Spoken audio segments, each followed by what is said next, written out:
वैसे उसका नाम तो राजन था, लेकिन बस्ती वाले उसे राजू तांगे वाले के नाम से बुलाया करते थे। उसका पेशा तांगा चलाना ही था क्योंकि इसीलिए लोग उसे राजू तांगे वाला कहकर बुलाते थे। वो एक गरीब और सादा किस्म का आदमी था। ये उन दिनों की बात है जब रिक्शा, टैक्सी और 4 व्हीलर इतनी आम हुआ नहीं करते थे। ज़्यादातर लोग तांगे में ही अपने सफ़र किया करते थे और तांगे में ही सवारी करते थे। लेकिन अब तो रिक्शा, टैक्सी और तरह तरह की चीज़ों ने उसकी जगह ले ली है। आजकल का ज़माना तो इतना ज़्यादा फास्ट हो चुका है कि ऑनलाइन ही आप टैक्सी बुक कर सकते हैं। लेकिन आज जो मैं आपको कहानी सुनाने जा रहा हूँ वो उस दौर की कहानी है जब तांगे का चलन था। टैक्सी, रिक्शा इतने आम नहीं थे, तांगे में ही लोग सफ़र किया करते थे। उस बस्ती का नाम काशीपुर था। ठीक शहर से 10 मील के फासले पर यह बस्ती वाक़या थी। राजू तांगे वाले के खानदान में उसकी बीवी और उसका एक बेटा था।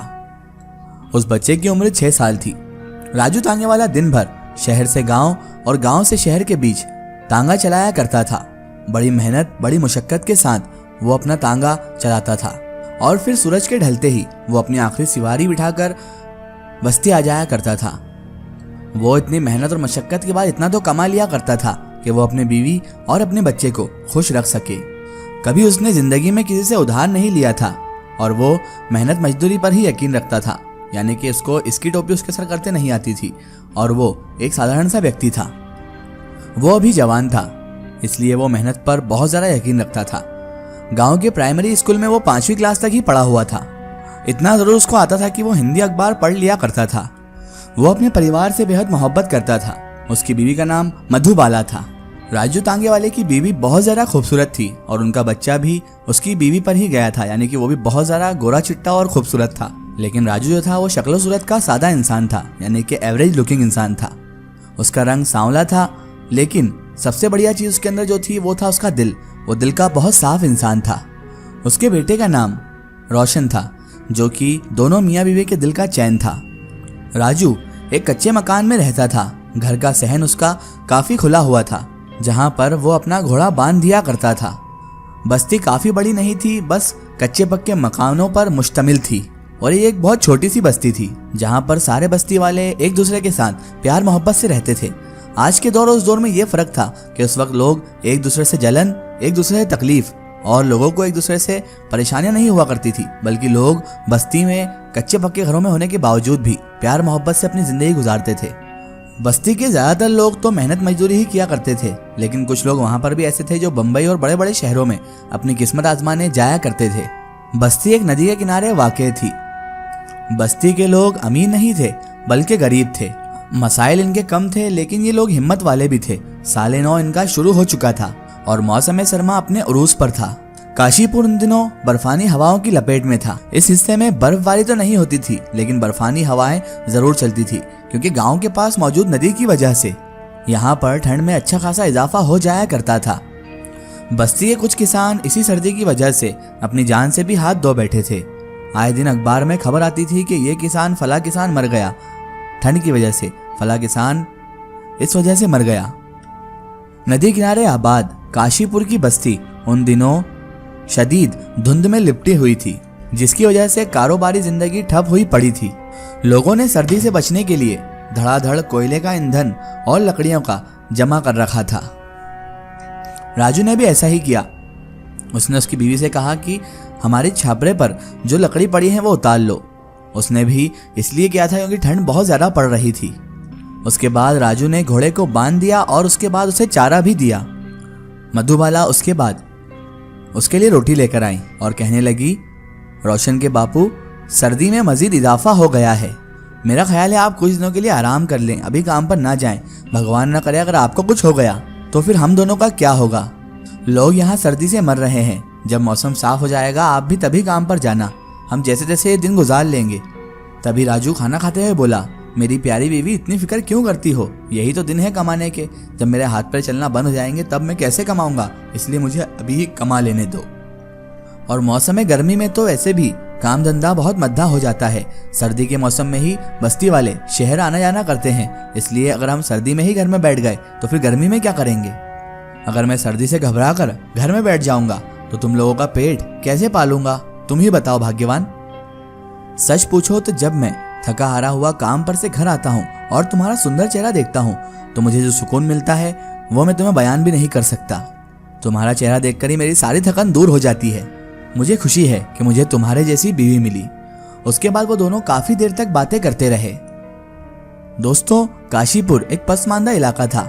यहाँ पर गैस तो नहीं थी लेकिन बिजली जरूर थी और बस्ती वाले इन्हीं में सादा जिंदगी गुजार रहे थे। यहाँ पर फ्रिज और टीवी किसी किसी खुशनसीब इंसान के घर में ही मौजूद था, जबकि अक्सरियत इन चीज़ों से महरूम थी, यानी कि ज़्यादातर लोगों के पास ये चीज़ें थी ही नहीं।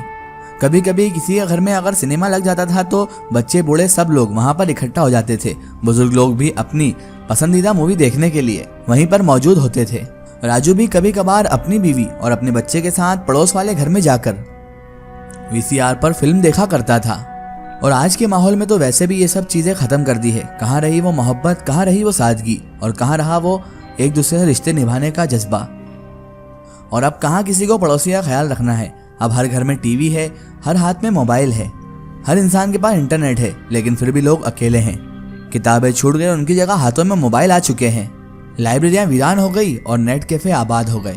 काशीपुर बस्ती काफी टाइम से पुरअमन थी। इक्का दुक्का वाकयात ही ऐसे होते थे कि किसी जानवर को कोई जंगली चीता ले गया और किसी इंसान को कभी ठंड की वजह से मौत हो गई। ऐसा नहीं था कि बस्ती के पास वाला जंगल बिल्कुल वीरान था। बर्फीली हवाएं चल रही थी, लेकिन जानवर वहां पर भुगतान थे। रात को भी शेर और हाथी के चीखने चिल्लाने की आवाजें आया करती थी वहां पर, लेकिन बस्ती वाले इन चीजों पर ज्यादा ध्यान नहीं देते थे। उनके मुताबिक जंगली दरिंदे इंसानों से डरते हैं और वो आग से बहुत ज्यादा डरते हैं, इसलिए वो कभी भी बस्ती का रुख नहीं करेंगे। और बारिश की वजह से रास्ते पर कीचड़ जमा हो गया था, जिसकी वजह से लोग बाहर कम ही निकलते थे।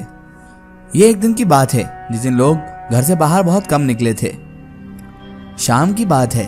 राजू तांगे वाला थका हारा अपने घर की ओर आ रहा था।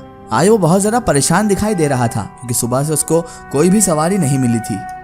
वैसे तो सूरज ढलते ही वो रोज घर आ जाया करता था। आज हालात मजीद अलग थे। आज वो वहीं पर रुका रहा कि शायद उसे कोई मुसाफिर मिल जाए और उसका कुछ तो बोनी बट्टा हो, कुछ तो उसे पैसा मिले। लेकिन वहां पर तो तमाम गाड़ी अड्डा खाली खाली सा नजर आ रहा था। उस वक्त रात के तकरीबन 8 बज रहे थे कि तभी अचानक एक जोड़ा यानी कपल राजू के पास आया, और वो थे एक लड़का और एक लड़की जिनकी शादी नई नई मालूम हुई लगती थी। उनके लिबास से जाहिर हो रहा था कि वो नए नए शादीशुदा कपल्स हैं। लड़की 9 उम्र थी और उसकी मांग में सिंदूर भी भरा हुआ था, और उस लड़की ने बड़ा सा दुपट्टा भी ओढ़ रखा था। आते ही उसने कहा, भाई तांगे वाले, हमें शांति नगर जाना है। हमारे साथ सामान भी है और हमें काफी देर हो गई है, काफी समय से हमें कोई सवारी वाला नहीं मिल रहा था। एक टैक्सी वाले ने तो हमारा सामान और हमारी मजबूरी देखकर काफी सारे पैसों की डिमांड की थी। तो क्या तांगे वाले भैया आप शांति नगर चलेंगे हमारे साथ? राजू तो वैसे भी परेशान हाल बैठा ही था। उसने मुनासिब किराया बताया तो वो 9 उम्र जोड़ा राजू के तांगे में सामान रखकर सवार हो गया, और वो कहने लगे, चलो भैया तुम पैसों की फिक्र मत करो। राजू ने भी अपने घोड़े को हाँका और शहर की मरकजी सड़क से होते हुए राजू का तांगा अब जंगल की पगडंडी पर दौड़ा चला जा रहा था। लड़का लड़की पीछे बैठकर प्रेम की बातें कर रहे थे, जबकि राजू का ध्यान कच्चे पक्के रास्ते पर था। काशीपुर से कुछ दूर पहले ही शांति नगर आता था, जिसके लिए एक अलग सड़क बनी हुई थी और जगह जगह से वो सड़क खुदी हुई थी। क्योंकि रास्ता उबड़ खाबड़ था, उसके साथ साथ कीचड़ अलग जमा हुआ था, जिससे टांगे के पहिए बार बार उसमें अटक रहे थे।